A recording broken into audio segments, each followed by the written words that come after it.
종말을 살아가는 성도의 삶, 종말이라는 것은 마지막 시대를 살아가는 성도의 삶.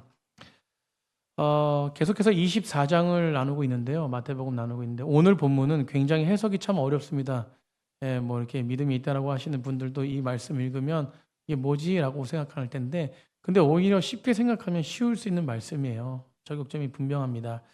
마태복음 24장을 묵시문학이라고 그래요. 뭐라 그러신다고요? 묵시문학. 따라해보겠습니다. 묵시문학. 그 요한계시록 같이 이렇게 묵시문학, 요한계시록도 묵시문학, 다니엘서도 묵시문학이라고 합니다.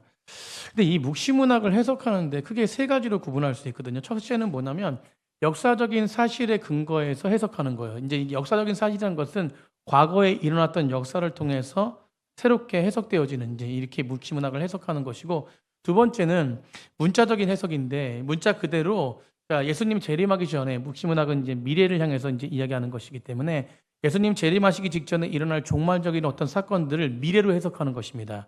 세 번째는 영적인 해석인데 저는 이 해석을 주장하는데요. 현재적 해석이에요. 오늘 살아가는 현대인들이 우리 가운데 영적으로 주어지는 이 부분들이 무엇인지를 우리 가운데 살아가는, 그러니까 결국은 뭐냐면 이 시대를 살아가는 사람들은 마지막 시대라는 거예요. 그러니까 이전에도 마지막 시대고 지금도 마지막 시대예요. 여러분 좀 이따도 말씀드리겠지만 재림이라는 거, 예수님이 이 땅에 오시고 나서 다시 오실 그날까지가 모두가 다 마지막 시대입니다. 여러분 개혁주의는 무천년설을 주장하거든요. 그러니까 마지막 시대를 살아가는 사람들은요, 전천년설, 뭐 후천년설 이런 게 아니라 그냥 주님 오시는 그날 시작부터 주님 오시는 그날까지, 주님 오신 날 그 시작부터 주님 오신 날 그날까지 모두가 다 마지막 시대를 살아간다라고 믿는 사람들입니다. 여러분 오늘 본문을 통해서 하나님이 주시는 영적인 메시지가 무엇인지를 잘 발견하길 바라요. 그래서 오늘 본문을 우리가 제대로 이해하려면 15절이 중요해요. 15절. 우리 15절 한번 같이 한번 읽어보겠습니다. 15절 시작. 그러므로 너희가 선지자 다니엘이 말한 바 멸망에 가증한 것이 거룩한 곳에 선 것을 보거든. 멸망에 가증한 것이 뭐라고요? 우리 따라서 멸망에 가증한 것. 이게 중요해요. 멸망에 가증한 것이 거룩한 곳에 선 것을 보거든. 여러분 이것을 이제 제가 아까 첫 번째 역사적인 사실로 과거의 역사를 통해서 해석하는 것, 그리고 미래를 통해서 해석하는 것, 문자적으로 볼 때, 그 다음에 현재에 해석되는 것, 이 세 가지를 제가 예를 들어서 말씀드리는데, 여러분 이것을 멸망에 가진 것이 거룩한 곳에 선 것을 보거든, 이것을 역사적인 어떤 그 과거의 사건으로 우리가 해석할 수 있다는 것인데, 그렇게 해석할 수 있는 것은 이스라엘 역사상 두 가지 큰 사건이 있었어요. 몇 가지요? 따랐습니다. 두 가지. 힘을 내십시오.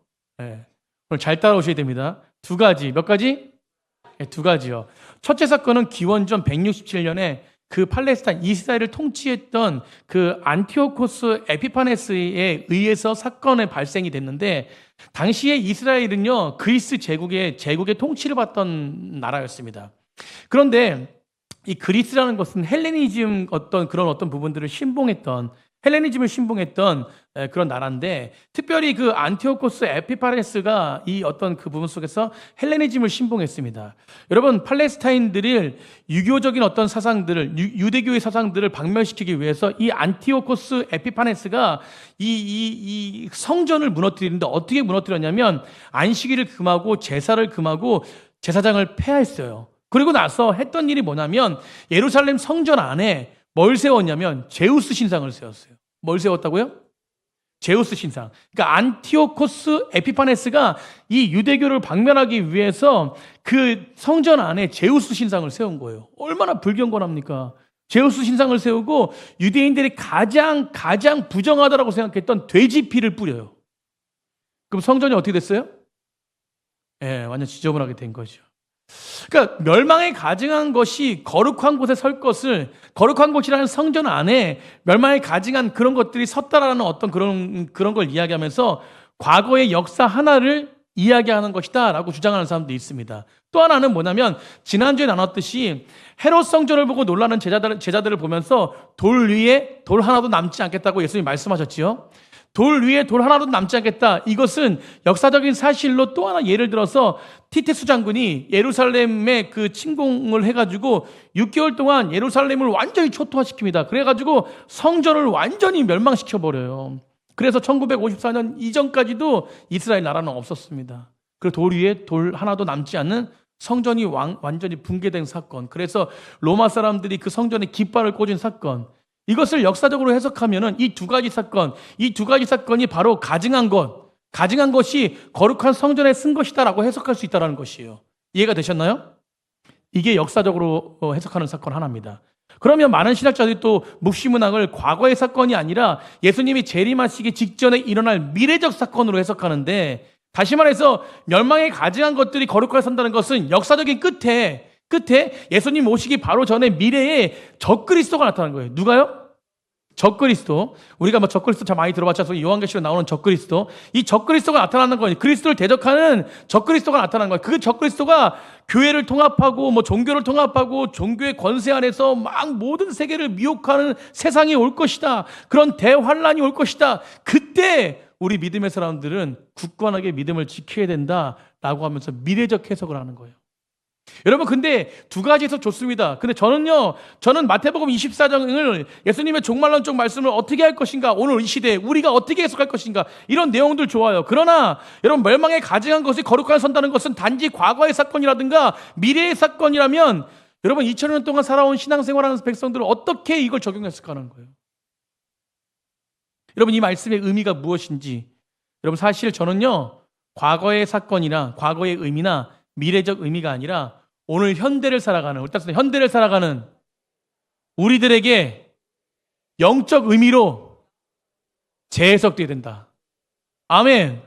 여러분, 현재를 살아가는 우리들에게 이 말씀이 실제로 이 말씀이 어떤 말씀인지, 그리고 이 말씀이 어떻게 우리가 살아가야 될지 믿고, 여러분 이게 재해석돼야 돼요. 과거의 어떤 역사적인 것은 우리가 현재를 살아가는, 현재 능력을 살아가는, 현재 믿음을 살아가는 우리 백성들이 어떻게 살아가야 될까라는 것에 퀘스천 마크를 나타내며 이야기하며 현재를 영적으로 재해석해야 돼요. 여러분, 그래서 저는요, 멸망에 가증한 것이라는 것은, 이것은 무엇이냐? 여러분 따라, 하나님을 대적하여 높아진 마음. 멸망에 가증한 것이라는 것은 하나님을 대적하여 높아진 마음입니다. 여러분, 은혜 시대를 살아가는 사람들의 성전은 어디입니까? 여러분, 은혜 시대를 살아가는, 지금 이 시대를 살아가는 성전은 어딘가요? 이 시대를 살아가는 성전이 어디예요? 교회입니까? 네. 예수님이 함께 하신 우리 안이 성전이에요. 교회는 무엇이에요? 교회도 마찬가지예요. 교회는 그 성전들이 모인 곳이 교회예요. 아멘. 다시 한번. 여러분, 이 시대의 성전은요, 어떤 물리적인 건물의 성전이 아니라 우리 하나님을 예수 그리스도를 믿고 따라가는 백성이 성전입니다. 아멘. 여러분, 그들이 모인 곳이 교회예요. 교회. 여러분, 그렇다면 이 교회의 건물은 하나님이 임재가 없다면, 이 성전들이 모이지 않는다면 이거는 건물에 불과한 거예요. 여러분, 종말의 시대의 특징이 무엇이냐면 하나님의 계셔야 될 영역이, 우리 성전이 우상으로 가득 차는 거예요. 이게 종말의 시대 특징이 바로 그겁니다. 그렇기 때문에 시대를 보면서 아이고 마지막 시대네. 뭐라고요? 마지막 시대네라는 거예요. 여러분, 예수님 당시서부터 지금까지, 예수님 이 땅에 오시고 나서 다시 오실 그날까지 늘 변함없이 진행되는 이야기가 뭐냐면, 아이고 시대가 악해졌네. 반복되는 거예요. 반복되는 거예요. 여러분, 우리가 자녀들 지금 성장하고 있지 않습니까? 우리 다음 세대들도 성장하고 우리가 나이가 들어서 뭐 할머니 할아버지가 되고 우리 권사님처럼 이렇게 되어도 똑같이 우리는 그때 뭐라 그러냐면, 아이고 마지막 시대네. 우리가 하늘나라 가고 예수님이 오시기 전까지 개인적 종말을 맞이하고 우리 자녀들이 또 할아버지 할머니가 되고 똑같이 그 시대 뭐라 그래요? 아이고 마지막 시대네. 우리 따스나 아이고 마지막 시대네. 그래서 우리가 이 마지막 시대, 종말의 시대에 살아가는 성도 어떻게 살 것인가? 여러분, 이 우상들이 가득 차 있고 사람들을 유혹하고 미혹하고 이런 시대를 살아가는, 그리고 마지막 시대 전쟁과 기근 막 이런 것들이 막 엄청나게 나타나는 이 마지막 시대를 살아가는 우리들이 어떻게 살아야 될 것인가, 오늘은 그걸 말씀하고 있다는 것이. 아멘.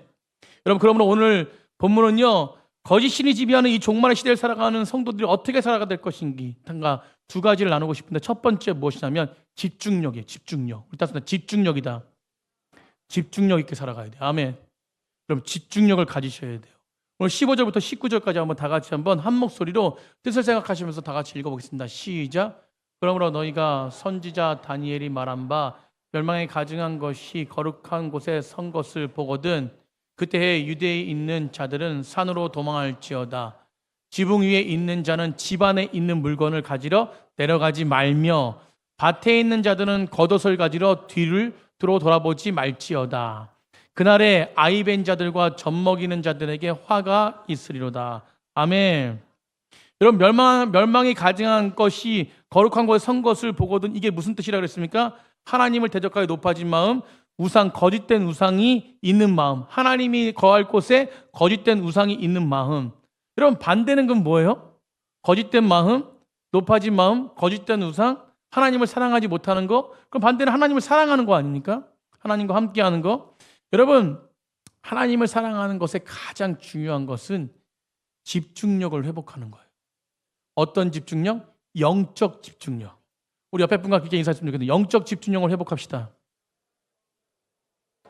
아멘. 서기관들이 와서 예수님께 묻습니다. 예수님, 제일 큰 계명이 무엇입니까? 마음을 다하고 뜻을 다하고 목숨을 다하고 힘을 다하여 너희 하나님을 사랑하라. 아멘. 여러분, 사랑하라는 것이요, 사랑하는 것이 주의 뜻이지만 더 중요한 것은 다하여 사랑하래요. 뭐하여? 다하여.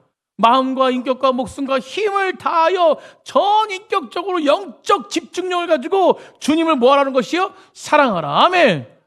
여러분, 그래서 가증한 것이 거룩하게 선 것을 볼 때 너희는 어디로 가라는 것이요? 산으로 도망하래요. 빨리 도망하래요. 빨리 도망하래. 그래서 밑에 뭐라 그러니까 해석이 좀 상징적인 것이지만, 밑에 우리 19절에 이게 정말 그 해석이 좀 좋아하지 않습니까? 그날에 아이벤 자들과 젖먹이는 자들에게 뭐가 있다? 화가 있다. 그래서 이걸 문자적으로 해석하면 어떻게 돼요? 아이도 갖지 말고 결혼도 하지 말고. 문자적으로 해석해서는 답이 안 나오는 거예요. 이게 어떤 것입니까?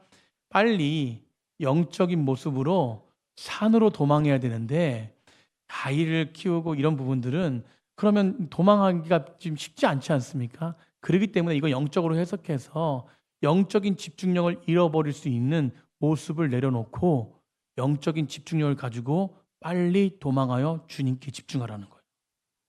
여러분, 그래서 가증한 곳에 거룩하게 선다는 것은 형식적인 종교의 틀을 벗어 던지고 이 시대에 적용하면, 그리고 무엇이에요? 보이기에 겁대기로 보이는 그런 어떤 신앙을 벗어 던지고 정말로 너희는 종교적인 가지고 있는 성전에 집중하지 말고 참 신앙의 자리, 참 영성의 자리로 다시금 집중해서 나아가라는 뜻입니다. 여러분, 제가 저번 주에 말씀드렸듯이 AD 70년에 로마의 장군 티투스가 예루살렘에 들어와서 성전을 다 무너뜨리지 않습니까? 그래서 티투스가 이 성전을 무너뜨리고 나서 로마의 위대함을 선전하기 위해서 남겨놓은 게 있어요. 남겨놓은 게 뭔지 아세요? 바로 통곡의 벽, 우리가 잘 알고 있는 서쪽 벽이에요. PPT.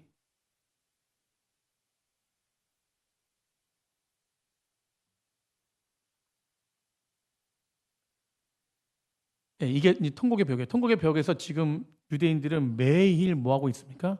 기도하고 있어요. 큰 화면도 있지 않아요? 네, 이렇게. 이게 서쪽 벽이에요. 서쪽 벽 하나 남았어요. 여러분, 유대인들은 여기 와서요 매일 기도합니다. 매일 기도해. 근데 매일 기도하는데 기도의 중심 하나 가지고 기도하는데 뭘 가지고 기도하는지 아세요? 제발 하나님, 이 통곡의 벽을 중심으로 제3의 예루살렘의 성전이 재건되게 해달라고 기도하는 거예요. 전쟁도 그것 때문에 하는 겁니다. 여러분, 이들 가운데 어떤 신앙이 있었는지 제가 계속 말씀드리지만, 성전이 회복되면 메시아가 이 성전에 찾아오시고, 그리고 그 메시아를 통해서 강력한 어떤 통치의 개념이, 그것이 무엇이요? 온 세계를 지배하는 이스라엘 백성이 될 것이다라는 어떤 유대인들의 믿음이 있었다는 거예요. 여러분, 그런데 오늘 무너져버린 성전에 집착하지 말고 참된 성성인 자리로, 영적인 자리로 돌아가라는 것이 바로 산으로 가라는 것이에요. 어디로 가라고요? 산으로 가라. 여러분 성경에서 산이 등장하는데 이 산은 무엇을 상징하냐면 우리 시편 잘 아는 121편 1절 2절에 우리 다 같이 한번 읽어봅시다. 1절 2절 121편 1절 2절 시작. 내가 산을 향하여 멀든데요? 어디를 향하여? 산을 향하여. 나의 도움이 어디서 올꼬? 그 다음에 2절. 나의 도움은 천지를 지으신 누구에게서 온다고요? 여호와께서 옵니다. 내가 산을 향하여 눈을 드는 것은 하나님의 통치 안에 있는 것이에요. 아멘. 여러분, 그 산은 하나님의 땅이고 하나님이 거하는 임재의 땅이고, 그래서 빨리 도망가라는 것은 뭐냐면 하나님의 영적인 그 자리에 집중하라는 것입니다. 결국은 집중하기 위해서 오지 못하고 다른 것에 눈을 돌리는 그런 어떤 모습이 아니라 지금 예배의 자리, 기도의 자리, 묵상의 자리에 빨리 집중해서 이런 어떤 우상의 자리에 서 있는 것이 아니라 하나님의 영광의 자리에 서 있는 백성이 되라고 말씀하고 있는 것이. 여러분, 우리는 그런 영광의 자리에 서야 될 줄 믿습니다. 여러분, 영적인 흐트림이 있으면 안 돼요. 여러분, 강력하게 선포하십시오. 영적인 자리를 회복하십시오. 여러분, 예수 믿는 사람들이 영적인 자리를 회복해야 주변의 많은 심령들에게 선포할 수 있는 영적 능력을 가진 자들입니다. 여러분, 그런 사람들이 기도하지 않고 그런 사람들이 예배 그냥 주일날만. 아닙니다. 하나님께 집중하십시오. 아멘. 기도의 자리를 사모하십시오. 말씀의 자리를 사모하고 하나님께만 영광 돌리는 백성들이 되길 간절히 축복합니다. 전 다니엘이 다니엘. 우리 다니엘 잘 알지 않습니까? 다니엘. 여러분, 다니엘 보십시오. 다니엘. 여러분, 다니엘 시대는요, 성전이 무너진 시대예요. 여러분, 제가 성전이 세 성전이 있지 않습니까? 근데 첫 번째 솔로몬 성전이 무너진 시대에 다니엘이 살았습니다. 그리고 나서 다니엘과 같이 정말 지식층의 모든 사람들을 어디로 끌고 갔어요? 바벨론 포로로 끌고 갔어요. 여러분, 느부갓네살 왕이 예루살렘에 침공해가지고 솔로몬 성전을 완전히 무너뜨리며 다니엘을 바벨론 포로로 끌고 갔습니다. 여러분, 그 당시에 나라를 잃어버리고 성전이 무너진 채 바벨론에 끌려간 유대인들이 어떻게 생각했을까요? 그 지식층들이 어떻게 바라봤을까요? 어떤 기도를 했을까요? 하나님, 도대체 하나님 살아계신 거예요? 하나님 살아계시면 하나님의 존재가 무엇입니까? 하나님 살아계시다면 하나님 능력 있으신가요? 도대체 왜 성전이 무너지고 우리가 이렇게 나라를 잃어버리겠습니까? 이런 질문을 하면서 기도했다는 것이요. 그러면서 마음 가운데 무엇이에요? 그런 질문을 하기 때문에 마음 가운데 절망이 찾아오는 것입니다. 근데 다니엘은 뭐예요? 그런 상황 속에서 절대 절망하지 않아요. 다니엘은 눈에 보이는 성전이 아니라 오직 무엇입니까? 하나님을 바라봤다니까요. 그리고 예루살렘 가운데 창을 열고 하나님을 바라보면서 세 번씩 하루에. 여러분, 언제까지 기도합니까? 다니엘이 죽기까지, 사자굴 속에 들어가기까지 다니엘은 기도 자리를 포기하지 않아요. 여러분, 세상 한가운데서 세상을 이길 수 있는 다니엘의 영적인 파워는 무엇이냐면 하나님을 바라보는 것이었습니다. 여러분, 이 시대에 하나님을 바라봐야 돼요. 근데 하나님을 바라보는 그 영성의 회복이 없다니까요. 기도의 자리를 사모하지 않고 그냥 종교 생활에 급급한. 여러분, 말씀을 듣고 말씀이 진짜 검이라고 생각하십니까? 말씀이 능력 있다고 생각하십니까? 그렇다면 오늘 이 말씀이 내 심령의 깊이 가운데 나의 생각과 모든 부분을 찔러 쪼개서 만져서 하나님 앞에 온전하게 서는 회복의 시간이 되길 간절히 축복합니다. 그게 축복의 사람이에요. 그게 축복의 길을 가는 사람입니다. 그게 좁은 길을 가는 사람이고 그게 영광의 길을 가는 사람입니다. 여러분, 오늘 본문은 한 가지, 하나님께 집중하라는 거예요. 우리 넘치는 교회 기도가 넘쳐났으면 좋겠어요. 여러분, 모르시죠? 새벽 안 나오시는 분들. 새벽에요. 새벽 예배가 부흥되고 있습니다. 여러분, 교회가 새벽 예배가 부흥된다? 새벽을 깨우시는 분이 멀리서까지 걸어오시면서 새벽 예배 나오세요. 새벽에 일 안 나가시면은 새벽을 깨웁니다. 여러분, 새벽을 깨우십시오. 우리 장로님들, 안수집사님들, 권사님들, 진짜 중직이라면 하나님 앞에 새벽을 깨우십시오. 지금 기도해야 될 때예요. 여러분, 하나님 나라 가까워할 때가 기도할 때 때문에 기도해야 될 때. 여러분, 제가 이렇게 선포한 마음에 판단하지 마십시오. 하나님께 집중하십시오. 하나님 찾아 하나님께 기도해야 돼요. 여러분, 영성을 포기하면 안 돼요. 영성에 집중하십시오. 여러분, 진짜 헛된 시간이 아니라 주님 앞에 정말로 영광된 삶을 살아가는 백성들이 되길 간절히 축복합니다. 그래서 우리는요, 집중력을 방해하는 것들 가운데 마음의 거리를 두고 우리는 경계해야 될 줄 믿습니다. 우리 17절부터 18절 한번 보세요. 17절부터 18절. 그 얘기를 하는 거예요.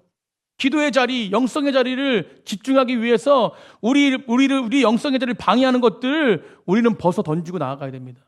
우리 17절, 18절 읽어보겠습니다. 시작. 지붕 위에 있는 자는 집 안에 있는 물건을 가지라. 뭐 하래요? 지붕 위에 있는 자들은 집 안에 있는 물건을 가지러 내려가지 말래요. 밭에 있는 자들은 겉옷을 가지러 뒤를 돌아보지 말래요. 여러분, 이게 무엇입니까? 여러분, 예수님이요, 가증한 것이 거룩한 것에 서는 것을 보거든 지붕에 있는 자들은 물건을 가지러 들어가지 말래요. 그리고 무엇이요? 들에 있는 자들은 밭에 있는 것을 들어가지 말래요. 지금 어디에 먼저 집중해야 돼요? 예수님 앞에 집중해야 되는데 이건 무엇입니까? 세상에 집중하지 말라는 거예요. 여러분, 집안에 있는 물건은 소중품입니다. 그렇지 않습니까? 집안에 소중한 물건을 두고 나오셨나요? 금 어디다 두셨나요? 샤워 계신가요? 그럼 집안에 소중한 물품 두지 않습니까? 겉옷은 필수품이에요. 여러분, 인생의 위기가 찾아오고 영적인 혼돈한 시기에 직면할 때 세상의 가치를 위해서 뒤를 돌아보지 말래요. 여러분, 성경에 뒤돌아본 사람, 유명한 사람 누굽니까? 롯의 아내 아닙니까? 왜 뒤돌아봤어요? 소돔에 두고 온 집, 거기에 있는 재산, 이것들이 생각나서 뒤돌아봤어요. 뒤돌아봤을 때 어떻게 됩니까? 소금기둥이 되어버렸어요. 너무 잘 알지 않습니까? 오늘 적용하세요. 우리 따라서 뒤를 돌아보지 말자. 여러분, 이 뒤를 돌아보지 말라 그래가지고 불교가 말하는 뭐 금욕, 금기 이런 삶을 추구하라는 게 아닙니다. 여러분, 우리들은 이 땅의 모든 삶을 누리며 살아가야 될 줄 믿습니다. 여러분, 멸망에 가증한 것들을 선다는 것은 결국은 뭐예요? 하나님 이외의 것들 내 인생에 절대로 숭배하는 것이거든요. 결국은 뭐냐면 이 땅을 우리는 모든 것들 다스려야 돼요. 아멘. 창세기에 말씀할 때 모든 것들 다스리라고 말씀하셨어요. 우리는 다스릴 능력이 있는 줄 믿습니다. 예수님으로부터는 능력이 있는 사람들은 이 땅을 다스리는 거예요. 취해 살지 않습니다. 다스리는 거예요. 여러분, 취하는 거는 그거에 그냥 휩싸여 사는 거고 다스리는 거는 그거를 가지고 뒤흔드는 겁니다.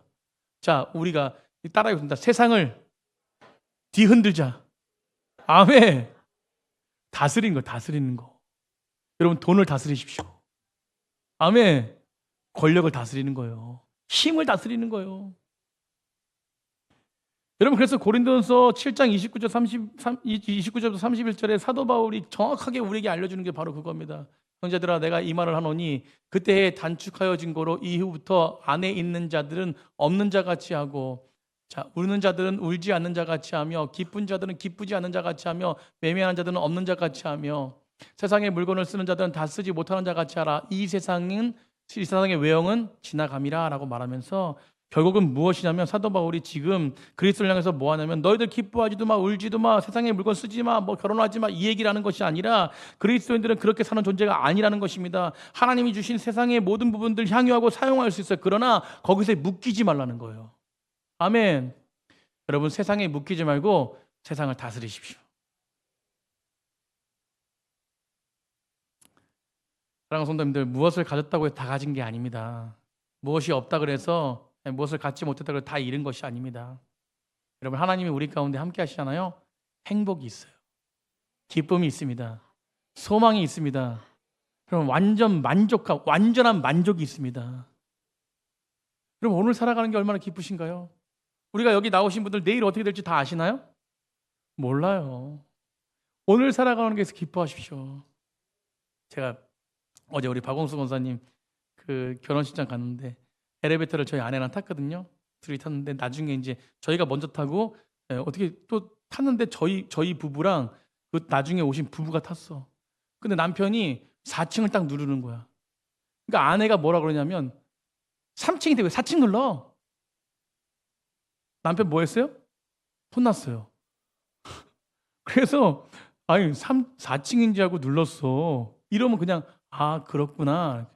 하여튼 생각이 말이야. 뭐 이러면서 막 또 이게 막 엄청나게 또 혼내더라고요. 분위기가 사해졌어요. 우린 둘이 눈치 보면서 쳐다보면서 막 웃고 있었고. 여러분, 뭘 4층 누르면 어떻고 3층 누르면 어떻고 잘못 그가 딱 뭐 이렇게 분위기를 삭막하게 만들어요. 결혼 시작하는데. 그럼 우리 믿음의 사람들은 물론 화낼 때도 있고 뭐 할 때도 있지만 저도 많이 혼나요. 혼나는데 그런데 그 혼남이 혼남으로 끝나지 않아요. 결국은 저희 아내는 사랑으로 다가옵니다.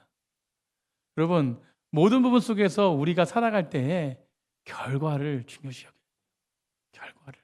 과정도 중요시 여기지만 결과를 중요시 여겨요. 여러분, 하루를 기쁘게 사십시오. 아멘. 우리 옆에 분과 인사했으면 좋겠습니다. 기쁘게 삽시다. 어떤 사람이 기쁘게 사는 것이에요? 하나님께 집중하고 영성을 회복한 사람이 기쁨을 가지고 사는 것이에요.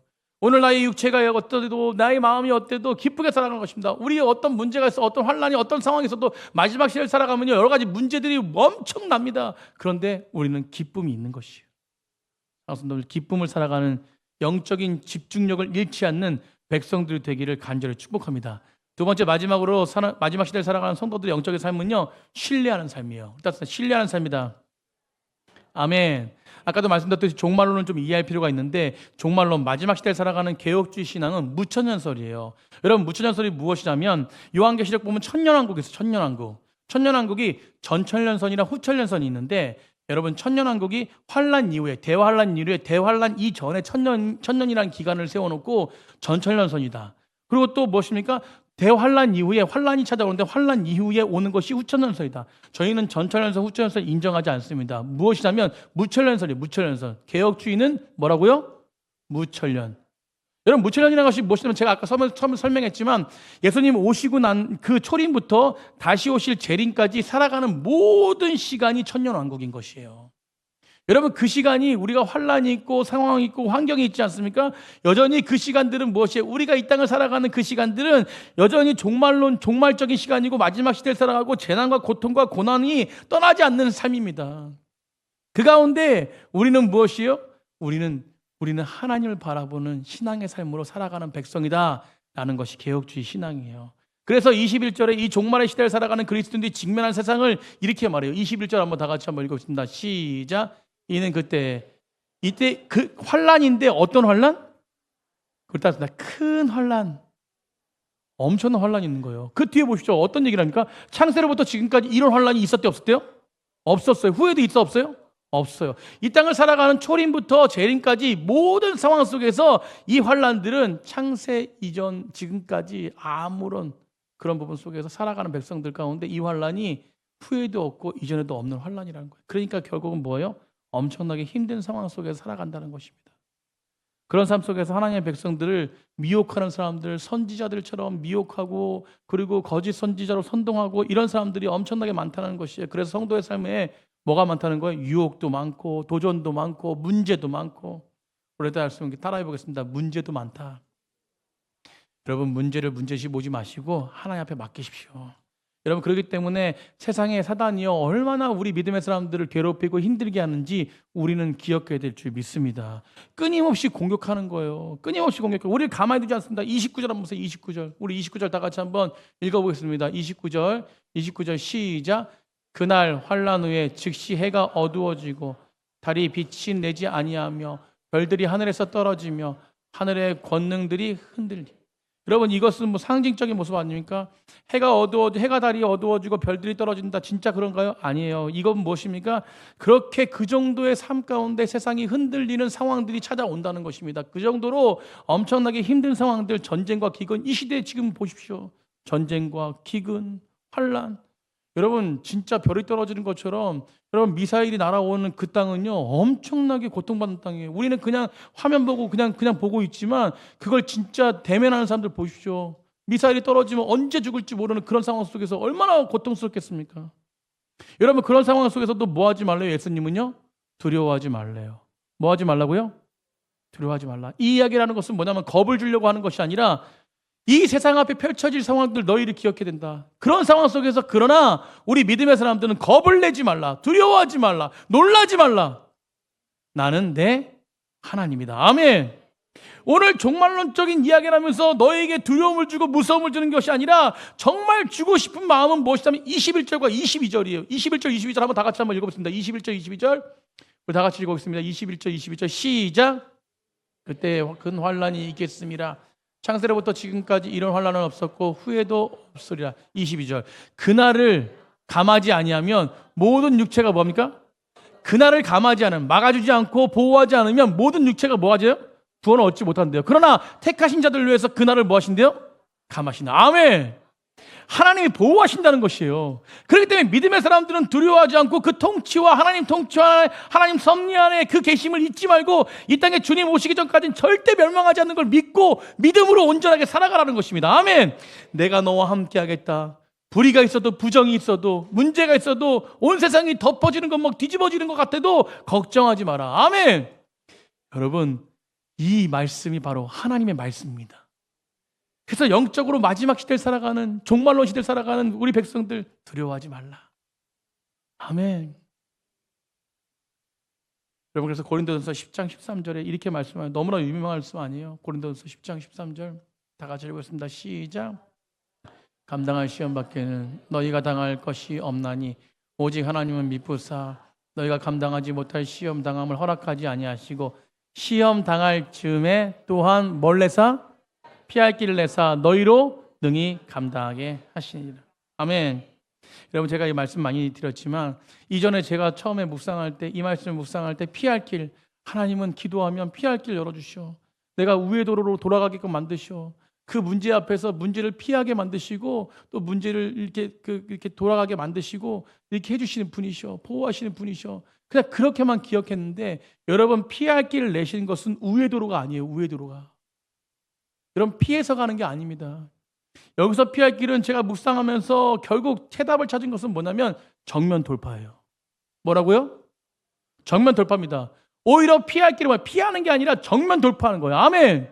왜 정면 돌파하면? 직진에 직진, 시험 한가운데를 간통하는 것입니다. 왜 시험 한가운데를 간통할 수 있습니까? 그게 왜 피할 길입니까? 주님께서 함께 하시기 때문에, 주님께서 동행하여 주시기 때문에, 주님께서 나와 함께 하시면 그것이 무엇입니까? 직통해도 내가 결코 죽지 않는다는 거예요.